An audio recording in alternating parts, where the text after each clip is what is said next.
सत साहेब जी भैया, वो जो मेरा फ्रेंड है वो है अच्छा, लेकिन वो मेरी बात सुनता नहीं।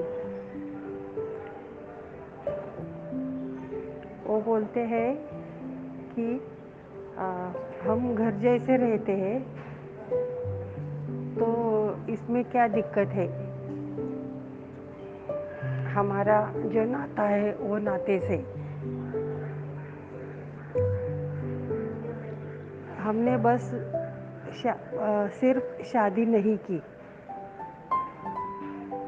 इतना ही प्रॉब्लम है। बंदी छोड़ सतगुरु रामपाल जी महाराज जी की जय हो। सतसाई बहन, आपने एक बार पहले भी मुझे कॉल किया था और आपने अपने जीवन से संबंधित कुछ बातें मुझसे शेयर की थी। पहले आपकी शादी हो चुकी थी, बच्चे भी हैं आपके, और उसके बाद आपके पति का देहांत हो गया। इसी बीच आपकी एक पुरुष से मित्रता हो गई और जो भी आपके संबंध रहे हों उनसे। उसके बाद आपको परम पूज्य सतगुरु रामपाल जी महाराज जी का ज्ञान सुनने को मिला। आप जी ने उन्होंने नाम दीक्षा ले ली।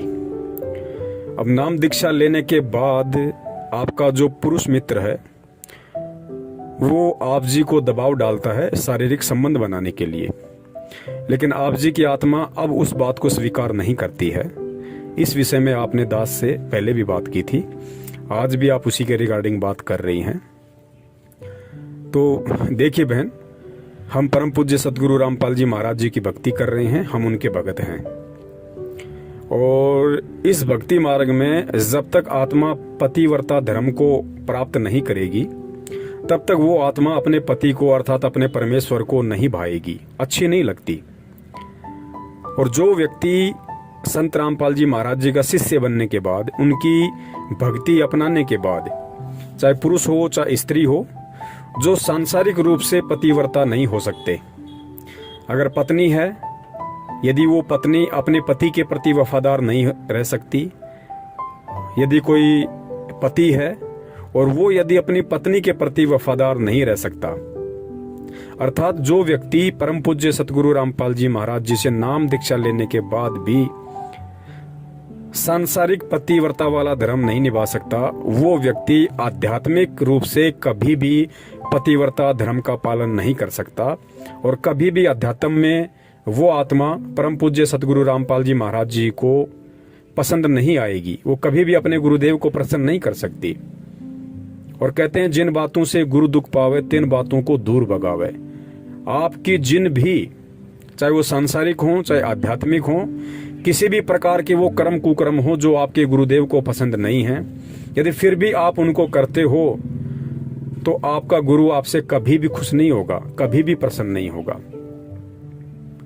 तो बहन, आपने अपने पुरुष मित्र को ये बात अच्छे से समझा देनी चाहिए और उन्हें बता देना चाहिए कि गलतियां सबसे होती हैं जब तक अनजान थे। अज्ञानता में चाहे पुरुष हो चाहे स्त्री हो, लाख गलतियां कर देते हैं।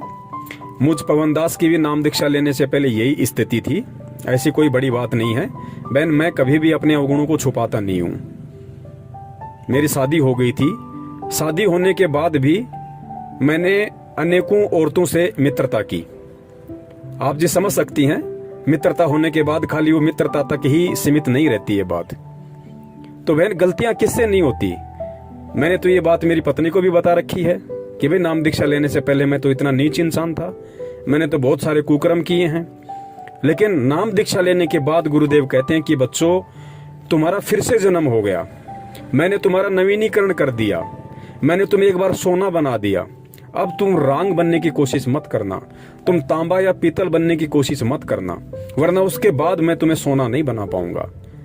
तो बहन, मैं कितना कुकर्मी इंसान था, मैं कितना गलत था, ये सारी बातें मैंने अपनी पत्नी को भी, अपनी भक्तमती को मैंने बता रखी हैं। और आज हमारे को एक दूसरे के ऊपर जो विश्वास है वो पहले नहीं था बहन। तो गलतियां सबसे होती हैं बहन, लेकिन भगवान मिल गया, भगवान ने हमें जानकारी करवा दी, हमें ज्ञान दे दिया, हमें इस मानव जन्म का जो लक्ष्य है, जो टारगेट है, हमें वो बतला दिया। हमें उस दिशा की तरफ आगे बढ़ने के लिए एक रास्ता दे दिया, इशारा दे दिया। अब बहन हमने उन पुराने कुकर्मों में नहीं धंसना है। अब यदि हम वो गलती करेंगे, क्योंकि परमेश्वर ने नाम दीक्षा देते ही ये वचन दे दिया कि बेटा धीरे धीरे धीरे धीरे मैं तेरे सारे वो कुकर्म, तेरे सारे अपराध, तेरे सारे पाप कर्म क्षमा कर दूंगा। जैसी तू भक्ति करेगा उस हिसाब से मैं धीरे धीरे तेरे पिछले इतिहास के सारे कुकर्म के जो काले पन्ने हैं मैं उनको साफ कर दूंगा, बशर्ते तू ये नाम दीक्षा लेने के बाद, ये ज्ञान लेने के बाद आगे किसी भी प्रकार का वो कुकर्म ना करे। तो बहन हम ऐसी गलती अब क्यों करेंगे? जो कर्म हमारे प्रयत्नों से असंख्यों जन्म नहीं कट सकते थे, वो पाप कर्म परमात्मा ने नाम दीक्षा देते ही हमें आश्वासन दे दिया, विश्वास दिला दिया कि बेटा धीरे धीरे करके मैं तेरे सारे पाप कर्मों को काट दूंगा। अब तू आगे अपनी भक्ति कर और मेरी मर्यादाओं में रह। तो बहन अब नाम दीक्षा लेने के बाद में पहले यदि कोई बहन थी और यदि उसका किसी पुरुष से संबंध था तो आगे उसने उस संबंध को बिल्कुल समाप्त कर देना चाहिए। और यदि कोई पुरुष था, उसका यदि किसी स्त्री से कोई संबंध था तो उसको अब वो संबंध बिल्कुल समाप्त कर देना चाहिए। उन्हें समझा देना चाहिए अच्छे से, प्यार से, और एक भाई बहन का रिश्ता कायम कर लेना चाहिए। अगर सामने वाला समझदार होगा तो उस चीज को एक्सेप्ट कर लेगा। अगर नहीं करता है तो हमने उसका किसी भी क्रिया में, उसका किसी भी बात में, किसी भी प्रकार से कोई भी समर्थन नहीं करना है। और अगर ज्यादा जोर जबरदस्ती करता है तो उसके लिए आप जी कानून का सहारा ले सकती हैं। तो अब हम सतगुरु की शरण में हैं और सतगुरु की शरण में आने के बाद में अब हमने बिल्कुल भी गंदगी में पांव नहीं देना है।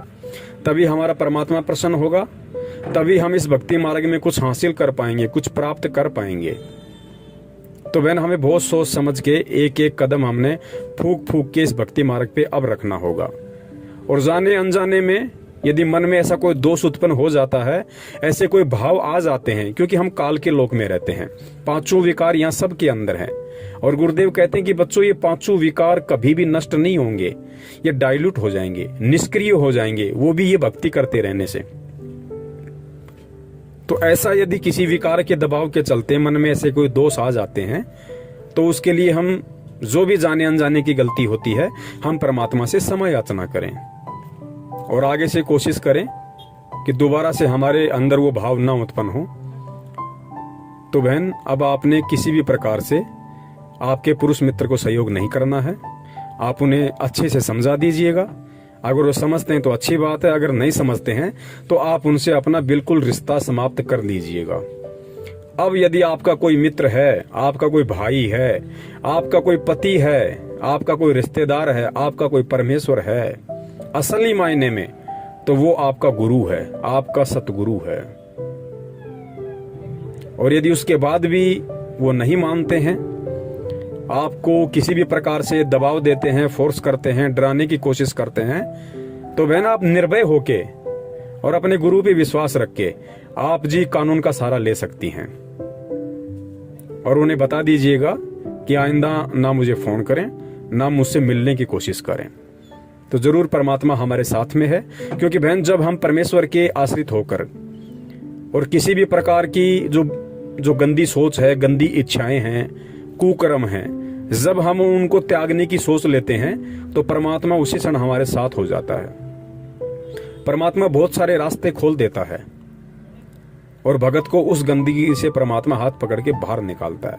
ये 100% श्योर है, इसमें कोई झूठ नहीं है, सत्य है ये।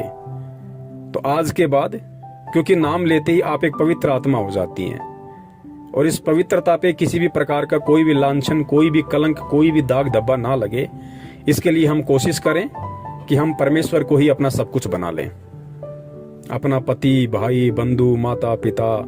और है भी वही असल में, जो रिश्ते यहाँ के रिश्तेदार नहीं निभा सकते, उन रिश्तों को वो परमात्मा 1000% बखूबी निभा देगा बहन। वो सारा आश्रय देता है, सारा प्यार देता है परमात्मा, जो यहाँ के रिश्तों से नहीं मिलते।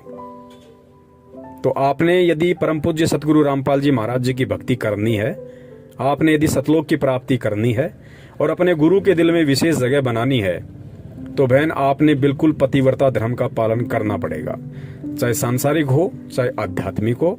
और जब तक हम दो नाव में पैर रख के चलेंगे बहन, हम कभी भी अपनी मंजिल को प्राप्त नहीं करेंगे, कभी न कभी हमारा पैर जरूर फटेगा।